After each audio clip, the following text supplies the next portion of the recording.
트럼프 아들이 직접 시장에 개입을 해서 공식 석상에서 리플이나 솔라나 대신 비트코인이나 이더리움, 여기 도지코인도 있죠. 보면 리플, 브래드 갈링하우스, 솔라나, 그리고 도지코인, 지금 트럼프 테마 종목들 딱 3개만 언급하면서 얘네 사지 말고 비트나 이더 사라, 이렇게 공식 석상에서 말을 한 거예요. 자, 안녕하세요. 리플에 미친 남자 리미남입니다. 자, 오늘 굉장히 흥미로운 소식들을 좀 가지고 왔습니다. 이 중요한 공시 내용 전달드리기 전에 리플 가격을 좀 살펴보면요, 지금 이제 소폭도 상승이 나와서 3,291원에 놓여져 있고요. 이제 지금 단타 매매 상황도 어제 이제 60%대였는데 지금 단타 수익률도 현재 84%대까지 추가적으로 올라온 상황입니다. 이 상승 추세로 전환하기 전에 이 줄다리기가 있었던 부분에 매도 포지션 걸어놨고요. 2.4579에 걸어놨습니다. 제가 현물 매매와 함께 단타 매매도 같이 진행을 하고 있죠. 차트 분석 관련해서는 제가 매일매일 기술적 분석 영상을 따로 올려드리고 있습니다. 거기서 좀 더 자세히 다뤄드리도록 하겠습니다. 자, 본격적인 내용 시작하기 전에 좋아요와 구독 한 번씩 부탁드리면서요, 주요 내용 시작해 보도록 하겠습니다. 자, 리플이 브로커리지 플랫폼인 히든로드를 12.5억 달러에 인수를 확정 지었습니다. 여러분, 지금 리플이 최근에 뭐가 있었죠? 메타코, 그리고 지금 서클, 스탠다드 커스터디, 지금 이 기업들 전부 다 인수를 확정지었거나 인수가 진행되고 있죠. 거기에 이제 지금 히든로드까지 인수가 확정된 겁니다. 이게 전부, 이 기업들이 전부 이제 금융권 서비스, 그리고 이제 블록체인, 이쪽 계열 기업들인데, 이 리플이 지금 공격적인 금융권 기업 인수는 뭘 의미하는 거죠? 당연히 이제 글로벌 은행화 추진을 위한 초석을 계속 다지고 있는 거라고 보면 되는 겁니다. 그래서 이 소식들에 대해서 이제 나스닥 쪽에서 리플이 이 소프트뱅크식 기업 확장을 지금 하고 있다. 이 소프트뱅크가 이제 예전에 이제 야후랑 알리바바 초기 투자로 이제 대규모 성공을 거두면서 뭐 스프린트나 인공지능 반도체 회사, 좀 다양한 분야로 기업 인수들을 진행하고 사업을 확장시켰었거든요. 이게 또 성공적으로 잘 이루어졌었고요. 그런데 지금 리플이 이런 소프트뱅크식의 기업 확장을 하고 있다, 이런 관점으로 지금 나스닥에서 좀 보고 있습니다.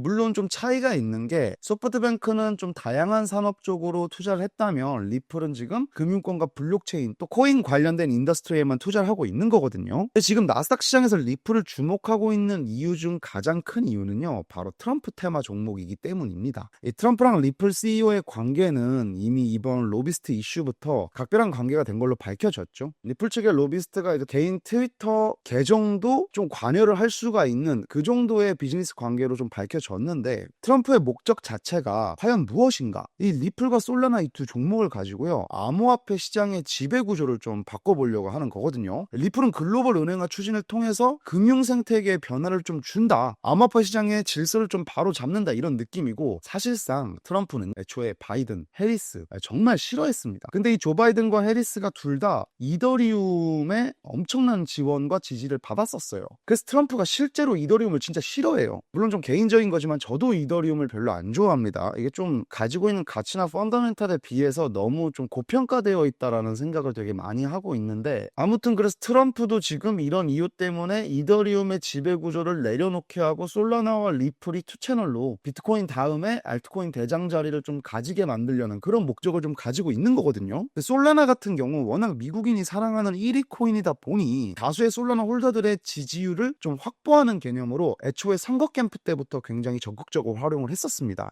뭐가 있었냐, 뭐 트럼프 마가 코인, 슈퍼 트럼프, 그리고 또 오피셜 트럼프, 이 밈코인들 전부 솔라나 기반으로 만들어졌거든요. 그래서 이슈몰이를 통해서 솔라나의 네트워크에 도움도 주면서, 또 솔라나를 통해서 기부금을 확보받고, 또 솔라나 기반의 밈코인들로 또 한 번 기부금을 받고, 이런 방식을 추구했었던 거예요. 그래서 이제 실속과 인기를 전부 챙기겠다는 의지가 보였었고요. 그래서 이런 트럼프의 아끼는 두 코인은 지금 보시면 이 ETF 상에서도 드러납니다. 지금 ETF 어플리케이션 중 가장 인기 많은 게 보시면 솔라나랑 XRP죠. 리플이죠. 리플이 그리고 또 압도적으로 높습니다. 이것 자체가 시장이 이미 트럼프 테마 코인을 리플이다, 이렇게 인지하고 있다고 보시면 되는 거고요. 물론 리플 또 노력도 많이 했습니다. 리플이 트럼프 기금에 대해서 암호화폐 업계 중 가장 높은 기부금을 기부도 했고요. 리플은 이제 뭐 트럼프를 등에 업었다 보니 SEC 소송도 마무리됐겠다, 그동안 이제 리플 상승 나오면서 곡간도 꽉 차 있겠다, 기업들을 이제 공격적으로 사들이고 금융 지주회사가 되려고 하는 거거든요. 있거든요. 사실상 리플이 금융지주사가 되면 못할 게 없어지긴 합니다. XRP라는 코인이 지금처럼 캐시카우 역할은 톡톡히 해줄 것이고 ETF 출시까지 되면 뭐 10자식 안 부러운 효자 상품이 나오는 거기 때문에 나스닥 쪽에서 흘러들어오는 신규 자금도 계속 활용을 할 수가 있게 되죠. 그리고 ETF 출시만으로 리플랩스라는 기업의 가치는 어마어마하게 뛰게 될 거고, 그러면 리플랩스에 대한 신뢰도가 올라간 만큼 리플랩스 모기업의 은행은 그만큼 더 예치금이나 자금 운용의 활성도가 높아지겠죠. 지금 말 그대로 난공불락의 성이 완성되는 거거든요. 그리고 블록체인을 기반으로 해서 암호화폐 시장과 금융권 시장을 전부 다 아우르는 차세대 금융회사를 누가 만들었다? 트럼프가 킹메이킹을 하는 겁니다. 그럼 트럼프는 또 한 번 더 암호화폐 산업이라는 패스트테크 인더스트리까지 장악을 하게 되는 거죠. 그래서 지금 리플의 CEO 브래드 갈링하우스도 트럼프도 임기 안에 이 성을 만들어야 되는 숙제를 가지고 있는 겁니다. 그래서 리플이 지금 물이 들어올 때 발빠르게 노를 젓고 있는 거다, 이렇게 좀 보시면 될 것 같고요. 그런데 여기서 지금 좀 웃긴 일이 생겼죠. 그 뭐냐 하면 트럼프 아들이, 남도 아니고 아들이 찬물을 끼얹고 있는 겁니다. 이게 상식적으로요, 우리 같은 일반 시민들은 이해가 안 되잖아요. 당장 뭐 우리가 살고 있는 동네 국회의원 선거 때 보면 부모 자식이고 아내고 온 가족이 다 뛰어나와가지고 선거 돕고 그러잖아요. 물론 도왔었죠. 그런데 지금 아들이 아빠 편을 안 들고 뭐 아빠가 권력과 돈 때문에 아들을 버리고 지금 뭐 이런 게 좀 이해가 안 될 수 있지만, 트럼프 최상류층, 정말 상류층의 상류층이죠. 이 사람들한테는 그게 가능하다는 겁니다. 이게 어떻게 보면 트럼프와의 직접적인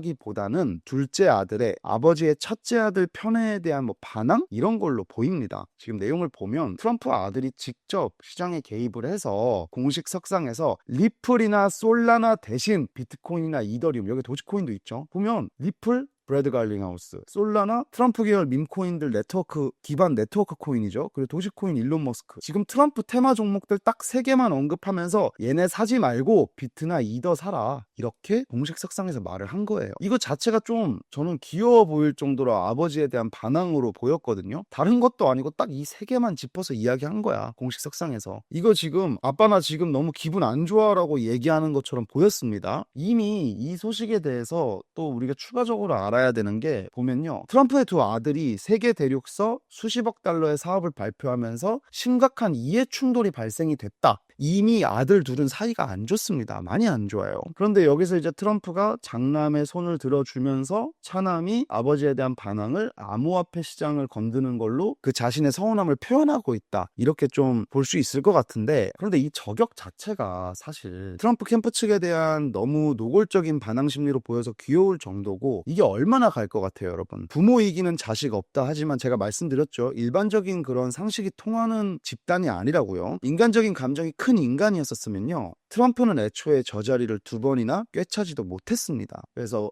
이 차남의 이런 행동은 크게 영향을 끼칠 일이 없고, 오히려 이 부자지간의 전쟁은 사실 리플의 기업 인수 촉진을 야기시켰습니다. 그래서 지금 리플 측에서 이런 기업 인수들이 계속 더 빠르게 이루어지고 있고, 리플은 돈이 굉장히 많아요. 지금 뭘 사지? 기업 쇼핑을 하고 있는 겁니다. 고민을 하고 있는 거지 돈이 없어서 그런 게 아니거든요. 그 지금 닥치는 대로 계속해서 금융 서비스 쪽 기업들을 집어삼키고 있고, 글로벌 은행이 되어갈 수 있는 가장 빠른 루트를 선택해서 가고 있다, 이렇게 해석하시면 될 것 같습니다. 어차피 트럼프 정권에서도 리플의 기부금을 전부 주는 대로 다 받아 먹었고, 그에 따른 보상이 있을 것이기 때문에 우리가 지금 목표로 삼는 게 ETF 출시가 되면 안 된다는 거예요. 리플의 은행화와 글로벌 은행 간 거래 점유율 확보를 목표로 두고 가야 된다. 그래서 제가 그거 뭐라 그랬어요? 스위프트, 세계은행 간 통신협회, 이거 매일매일 수조 달러의 거래가 발생이 됩니다. 전 세계 11,000개 은행의 거래들이 스위프트를 통해서 발생이 되고 있는데, 이 스위프트를 리플로 전환시키려는 큰 그림을 누가 그리고 있어? CEO 브래드 갈링하우스랑 트럼프가 그리고 있다는 겁니다. 그러면서 세계 금융권을 완전히 장악하려는 목표를 가지고 있다. 이거를 여러분이 매일매일 머릿속에 인지를 좀 하고 계셨으면 좋겠습니다. 제가 리플 현지 정보들, 특히 월가 쪽 공시 내용들은요, 접할 기회가 굉장히 많고 좀 루트들도 있다 보니 속도가 좀 빠릅니다. 그래서 이걸 영상으로 바로 제작한다 해도 시간이 좀 걸리는데, 그래서 제가 지금 채널 키워가는 만큼 구독자분들께, 특히 이제 초창기 구독자분들께 좀 빠르게 공유해드릴 수 있는 그런 공간 준비 중이니까요, 만들어지면 여러분께 바로